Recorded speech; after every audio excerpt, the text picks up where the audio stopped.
రాష్ట్రంలో కాంగ్రెస్ ప్రభుత్వం అధికారంలో వచ్చిన తర్వాత దళితుల బలహీన వర్గాల భూములను గద్దల్లాగా తనుకుపోతున్నటువంటి పరిస్థితి. అది ఎక్కడ చూసినా, రాష్ట్రంలో ఏ మూలకు చూసినా ఎస్సీ ఎస్టీలు బలహీన వర్గాల భూముల మీద కన్నుబడి అధికారాన్ని అడ్డం పెట్టుకొని వేల కోట్ల రూపాయలు ఇవాళ దండుకుంటున్నటువంటి పరిస్థితి అనేక సందర్భాల్లో కనబడతా ఉంది.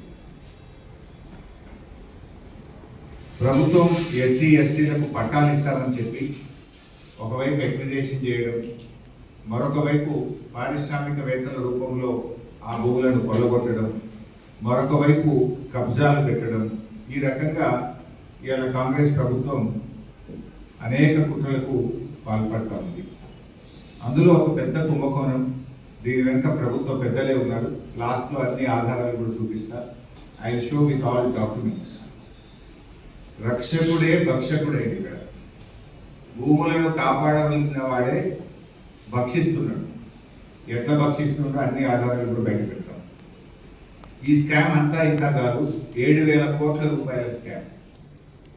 హైదరాబాద్ నడుబొడ్డున 7,000 కోట్ల రూపాయల భూ కుంభకోణానికి ఈ ప్రభుత్వ పెద్దలు దాంట్లో భాగస్వామి. ఈ భూములు నాదర్గుల్ భూములు.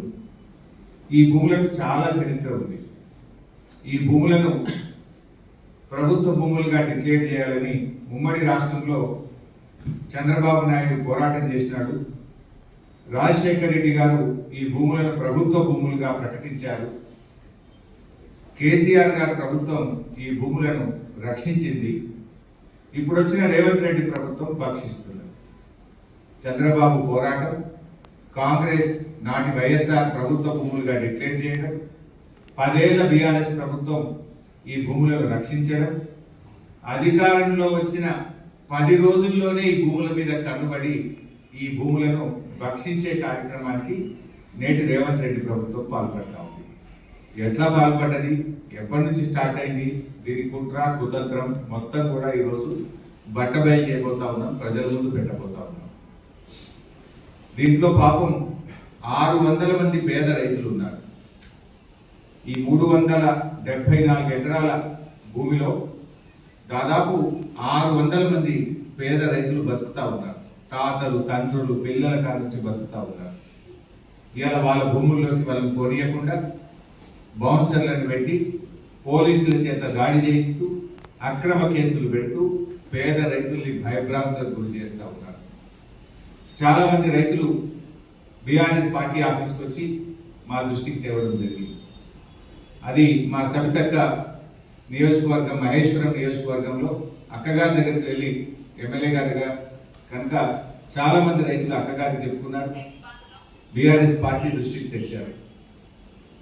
అయితే ఈ కేసులోని అన్ని వివరాలకు వెళ్లే ముందు చాలామంది రైతులు ఇక్కడ కూడా వచ్చారు, వాళ్ళు బయట ఉన్నారు ఇంకంతమంది. 2 మహిళా రైతులు ఈరోజు మా ముందున్నారు. ఆ మహిళా రైతులు వాళ్ళ బాధ ఏందో, వాళ్ళ కష్టం ఏందో ఒక 2 నిమిషాలు వివరిస్తారు.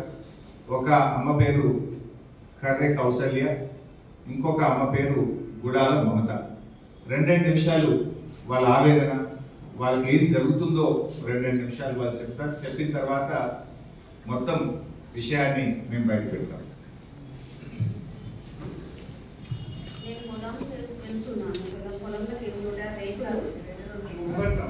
నేను 37 సంవత్సరాల నుంచి సాగు చేస్తున్నాను.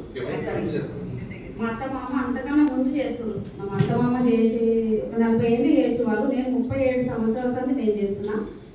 ఎవరో ఒక ఆయన వచ్చి మొత్తం దోసుకుంటుండు, అక్కడ భూములన్నీ దోసుకుంటుండు. మొత్తం 5-10 లక్షలు ఇచ్చి కొనుక్కున్నా అని చెప్తే మాకు కొనుక్కున్నాడేమనుకున్నాం. నా పొలంలో నేను ఓడితే గేట్ పెట్టేసిండు. గేట్ పెట్టేస్తే గేట్ పెట్టేదాన్ని అడ్డం పోతే మా ఆయనను కొట్టిరు. వేరే బోన్సార్లో పెట్టి కొట్టిస్తారు, ఒత్తేస్తారు దెబ్బ కనిపించకుండా. నేను పోతుంటే కూడా ఫోటోలు తీస్తారు.